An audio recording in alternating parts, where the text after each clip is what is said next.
সবাইকে স্বাগত জানাচ্ছি আরও একটি নতুন ভিডিওতে। তো আজকে আমরা চলে আসলাম সীতারকোট বৌদ্ধবিহার, যেটাকে বলে। এটা হচ্ছে নবাবগঞ্জ উপজেলা, দিনাজপুর জেলা।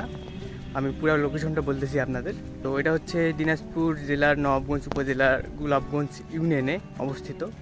আপনারা যে পদ্ধতিতে আসতে পারবেন, আপনার সর্বপ্রথম হচ্ছে নবাবগঞ্জে আসবেন অথবা বিরামপুরে আসবেন। বিরামপুর থেকে এই পাশে নবাবগঞ্জের আসার সামনেই এখানে নামতে পারবেন, অথবা হচ্ছে নবাবগঞ্জে এসেই নবাবগঞ্জ থেকে আবার হচ্ছে এপাশে আসতে হবে বিরমপুরের দিকে।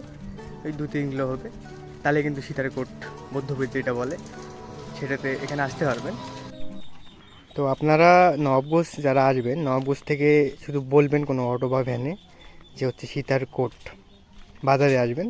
তো বাজারে আসলে বাজার থেকে এখানে লেখা আছে, ওখানে লেখা দেখে এপাশে 1 থেকে 2 মিনিট হাঁটলেই এখানে আসতে পারবেন রাস্তায়। এই রাস্তা দিয়ে কিন্তু সামনে সীতারকোট বৌদ্ধবিহার যেটা বলে এখানে লেখাই আছে। আপনারা সবাই হেঁটে আসবেন বা ভ্যানে বা অটোতে, যার যেভাবে আসার ইচ্ছা, এখানে আসলেই দেখতে পাবেন হচ্ছে সীতারকোট বৌদ্ধবিহার যেটাকে বলে। আর আপনারা যারা ঢাকা থেকে বা হচ্ছে অন্য কোনো জায়গা থেকে এখানে আসবেন, তাদের জন্য সর্বপ্রথম যারা ট্রেনে করে আসবেন তারা বিরমপুর রেল স্টেশনে নামবেন। বিরমপুর থেকে অটো বা ভ্যানে ডাইরেক্ট এখানে আসতে পারবেন সরাসরি, অথবা নবাবগঞ্জে আসবেন, যেটা একটুকে বললাম আমি। এখানে নবাবগঞ্জ থেকে আসতে পারবেন ভ্যানে বা অটোতে, যার যেভাবে আসার ইচ্ছা। বাজারে আসবেন বা অথবা এখানে সরাসরি এখানেও আসতে পারেন, যার যেভাবে আসার ইচ্ছা। ভাড়া হচ্ছে 10 টাকা, এর বেশি কিন্তু না, 10 থেকে 15 টাকা, এর বেশি কিন্তু দিবেন না, দিলে কিন্তু আপনারা নির্ডাইরেক্ট হয়ে যাবেন। প্রথমে আসার সময় এখানে মুখেই দেখতে পাবেন, এখানে লেখা আছে, কিছু ইনফরমেশন দেওয়া আছে, যদিও বা এখন দেখা যাচ্ছে না, এগুলো মুছে গেছে, অবস্থা খারাপ বর্তমানে, পরিচর্যা নাই এখানকার। পড়ে নিতে পারেন যাদের পড়ার ইচ্ছা, অনেক কিছু লেখা আছে, অনেক ইনফরমেশন দেওয়া আছে এখানে। এটা হচ্ছে সীতারকোট বৌদ্ধবিহার। তো এখানে যদি আমি হালকা আপনাদের ইতিহাস সম্পর্কে বলি এখানকার, যদিও বা এখনকার অবস্থা অনেক খারাপ। এখানে হচ্ছে সর্বপ্রথম এটাকে সীতাকোট কাগজে কলমে লেখা আছে যে সেটা হচ্ছে সীতাকোট বৌদ্ধবিহার। তার পরবর্তীতে সীতা যখন বনবাসে আসার সময় এখানে হচ্ছে কিছুদিন ছিল, আর তখন থেকে এর নাম হয় সীতারকোট বৌদ্ধবিহার বা হচ্ছে সীতারকোট বিহার। এখন যেটা আর কি আশেপাশে স্থানীয় সবার মুখে যে নামটা আছে সেটা হচ্ছে সীতারকোট বিহার। এই নামটাই বর্তমানে সবাই এই নামে উল্লেখ করে আর কি, ঠিক আছে। আর এখানে যদি এই কক্ষগুলো যদি দেখতেছেন, এই ঘরগুলো দেখতেছেন, এগুলো এরম ঘরগুলো কিন্তু চারপাশে এরমভাবে আছে, 41টা ঘর আছে, ঠিক আছে, 41টা ঘর আছে। বর্তমান অবস্থা অনেক খারাপ, আশেপাশে ইট বলেন, তারপর হচ্ছে পরিচর্যার বিষয়টা যেটা আছে সেটা কিন্তু অন্যরকম একটা অবস্থা এখানকার। এগুলো হচ্ছে সব একটা করে কক্ষ বা রুম বলতে পারেন, 41টা এরম ঘর আছে।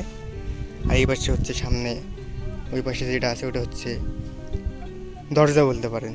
প্রত্যেকটা ওই রকম আছে, প্রত্যেকটা ঘরে প্রায় একই সমান। এটা যে কি ছিল,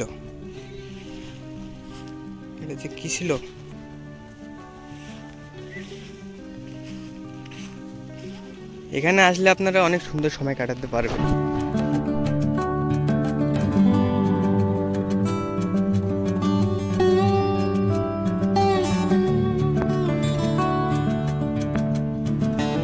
দুর্ভাগ্যজনক হলেও সত্যি, সীতারকোট আজ ধ্বংস প্রায়।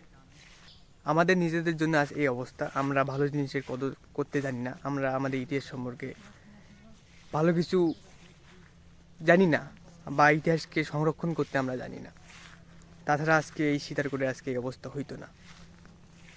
এটা যে একটা কত ঐতিহাসিক জিনিস সেইটা কিন্তু আমরা সকলেই জানি, কিন্তু এর পরিচর্যা আমরা কেউ করি না। হ্যাঁ, কিছুদিন আগে উদ্যোগ নিয়েছিল যে এটা হচ্ছে পরিচর্যা করবে, চারপাশে নাকি অনেক যেগুলো ক্ষয়ক্ষতি হয়েছে সেগুলো নাকি ভালো কিছু করবে, শুনেছিলাম এরকম। কিন্তু বর্তমানে দিন দিন আরও খারাপ অবস্থা। চারপাশে যে ইট ছিল, ইটগুলো তুলে নিয়ে গেছে। যদি কোনো জিনিসের পরিচর্যা যদি আমরা না করি, তাহলে সেটা কিন্তু আস্তে আস্তে হারিয়ে যায়। আজ সীতারকোটের বর্তমান এই অবস্থায় চলতেছে।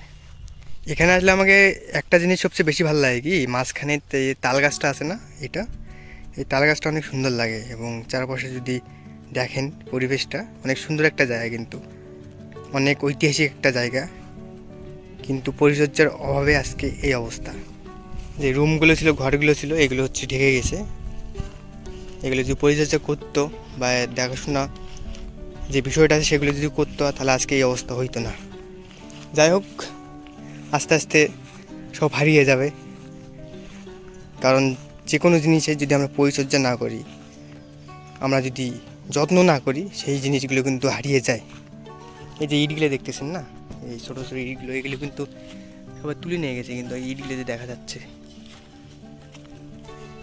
চারপাশে কিন্তু রুম আছে, আপনারা দেখতে পাচ্ছেন কিনা আমি জানি না। দেখেন চারপাশে কিন্তু রুম আছে, 41টা রুম আছে বা ঘর আছে। আমি যেটা বলেছি আপনাদের, 41টা ঘর আছে চারপাশে। এবং এখানে উপাসনালয় বলতে, মন্দির বলতে যেটা থাকার কথা, সেটা যেন কোন পাশে আসে আমি জানি না সঠিকভাবে। এগুলো রুমের মধ্যে কোন পাশে যেন আসে, ওই রকমভাবে কোনো মন্দির থাকবে বা কোনো কিছু থাকবে এখানে, সেই রকমভাবে কিছু নাই, কিন্তু উপাসনালয় এই ঘরের মধ্যেই আছে। এবার হচ্ছে নতুন মন্দির করছে। এই দেখেন রুমগুলো এরকম ছিল, ঘরগুলো।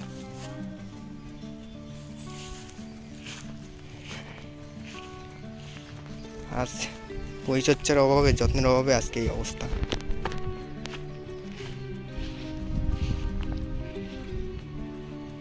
এই দিক আমরা উপর দিয়ে যাবো, দেখতেছেন ইটগুলো নিচে দেখায়, এগুলো অনেক আগের ইট, কিন্তু অনেক আগের ইট।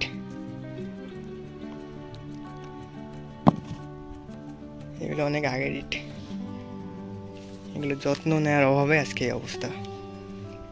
আশা করতেছি যে এগুলো পরিচর্যা করবে, যত্ন করবে এবং আমাদের ইতিহাস সম্পর্কে সবাইকে জানানোর যে একটা বিষয় আছে সেইটা চেষ্টা করবে সরকার থেকে। টেরাকোট বিহারটা চারপাশে যদি আপনারা দেখেন, চারপাশে ঘর ছিল। এটা হচ্ছে এই পাশে যাওয়া আসার যে একটা রাস্তা, সেটা হচ্ছে এই পাশ দিয়ে আসা করছিল হয়তো বা তখন, ওই রকম আর কি সিস্টেমটা। আপনারা যখন এখানে আসবেন না, তখন ভালোভাবে বুঝতে পারবেন। আরও অনেকটা সুন্দর জায়গা, আপনারা সকালবেলা বা বিকালবেলা পরিবার নিয়ে সব আসতে পারেন। বসার জায়গাও আছে কিছু। এই দেখেন এই পাশে যাওয়ার রাস্তাটা, এই দেখেন আশেপাশে বাড়ি করছে, ঘর করছে।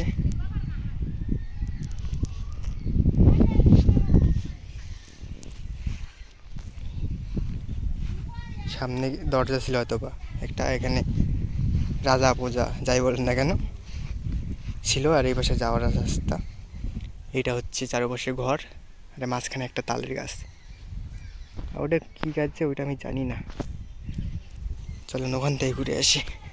এখানে আপনারা কখন আসবেন? বর্ষাকালে আসলে একটু কাদা কাদা হয়।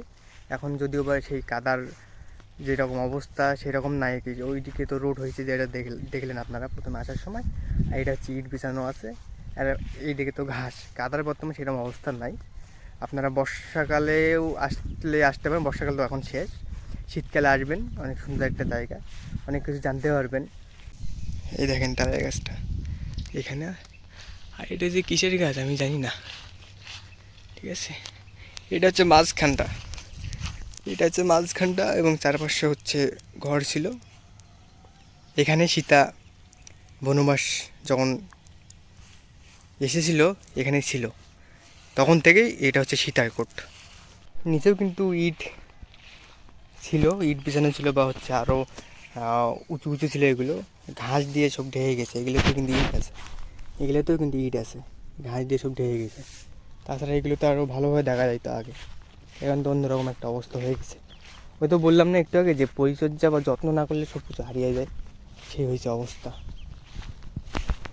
ওই পাশে হচ্ছে বসার জায়গা করে দিচ্ছে, ওখানে আপনারা আসলে ওখানে বিশ্রাম নিতে পারেন সবাই। এখানে তো এগুলোতে এমনিতে বসার জায়গা আছে। এই পাশে হচ্ছে মন্দির আছে একটা। যদি আমি এখানকার সম্ভাবনার কথা বলি, যথাযথ সংরক্ষণ ও সংস্কার করতে পারলে সীতারকোট উঠতে পারে দিনাজপুরের অন্যতম পর্যটন আকর্ষণ। তবে কতদূর কী করবে এটা আমি জানি না, করলে অবশ্যই ভালো একটা দিক কিন্তু হয়ে উঠবে দিনাজপুর জেলার মধ্যে। আর এটা শুধু আমাদের কিন্তু ঐতিহাসিক একটা স্থান, আমাদের ইতিহাস, তাই নয় কিন্তু এটা আমাদের রক্ষা করার দায়িত্ব আমাদের। আমরা যদি এটা রক্ষা না করতে পারি, আমরা যদি এটা যত্ন না নিতে পারি, তাহলে তো এটা হারিয়ে যাবে এবং আমাদের ইতিহাস ঐতিহ্য এগুলো বিলীন হয়ে যাবে। তো আজ এ পর্যন্তই, সব ভালো থাকবেন। দেখা হচ্ছে পরবর্তী কোনো নতুন ভিডিওতে। অবশ্যই সাবস্ক্রাইব করবেন, লাইক করবেন, কমেন্ট করবেন, কমেন্টে অবশ্যই মতামত জানাবেন। যদি ভালো লাগে তাহলে অবশ্যই শেয়ার করবেন। ধন্যবাদ সবাইকে, দেখা হচ্ছে নতুন কোনো ভিডিওতে।